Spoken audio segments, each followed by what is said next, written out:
খুব খেয়াল করে শোনো রে বাবা, ওমরের মতো মানুষ কেমন যেন পাগল হয়ে গেলেন, পাগল হয়ে গেলেন। আমার নামটা কি ওই মুনাফিকের লিস্টির মধ্যে আছে নাকি? জোরে বলি আল্লাহু আকবার, আরো জোরে বলি আল্লাহু আকবার। হযরত ওমর চোখের মধ্যে কেমন যেন ঘুম নাই। কিতাবের মধ্যে বলে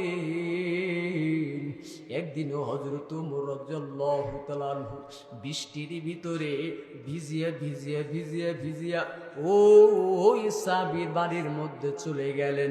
বাড়ির মধ্যে যাইয়া ডাক দিয়ে বলতেছেন, ভাই আমার একটু দরজাটা খোলো। নজর করে দেখে হযরত ওমর রাদিয়াল্লাহু তাআলা আনহু দরজার সামনে হাজির হইয়া গেছে। আরে ওমর, বৃষ্টির ভিতরে গভীর রাতে আপনি আমার দরজার এই জায়গার মধ্যে কি করেন? ওমরের চোখের মধ্যে পানি, ডাক দিয়ে বলতেছেন, ভাই একটা কথা জিজ্ঞাসা করার জন্য এসেছি। বলে, কি জিজ্ঞাসা করার জন্য এসেছো? বলে, আমি ওমর যদি দুনিয়ার মধ্যে থেকে চলে যাই, তুমি কি আমার জানাজার করবা নাকি? ডাক দিয়ে বলতেছেন, ওমর ভাই এটা আপনি কি বলেন?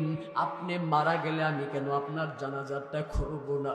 হযরত ওমর চোখ দিয়ে পানি ছেড়ে ডাক দিয়ে বলতেছেন, ও ভাই আমার জবাবটা পেয়ে গেলাম। যেই কারণে আইছিলাম আপনার দরবারে, আমার আর কিছুই লাগবে না। সাহাবী ডাক দিয়ে বলতেছেন, ওমর ভাই আপনি শুধু কান্দেন আবার বলেন জবাবটা পেয়ে গেছি, কি কারণ কি কারণ কি কারণ? ওমর রাদিয়াল্লাহু তাআলা ডাক দিয়ে বলতেছেন, আমি আল্লাহ তাআলার ইবাদত করি, আমি আল্লাহ রাব্বুল আলামিনের ইবাদত করি।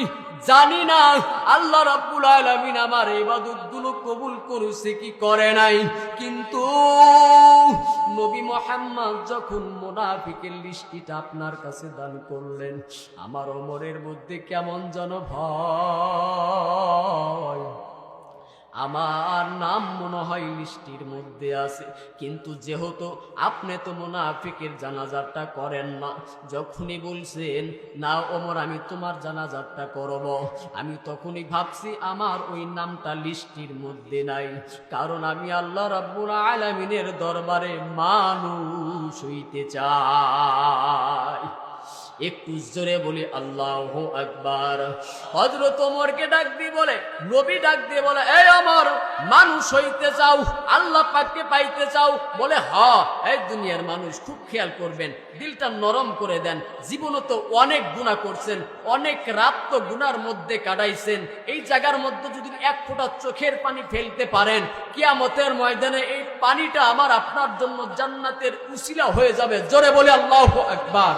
কারণ এই জায়গার মধ্যে অনেক মানুষ বসে আছে, একজনের যদি দোয়া কবুল হয়, পুরা মজলিসের দোয়া আল্লাহ পাক রব্বুল আলামিন কবুল করে নেবে। জোরে বলে আল্লাহু আকবার।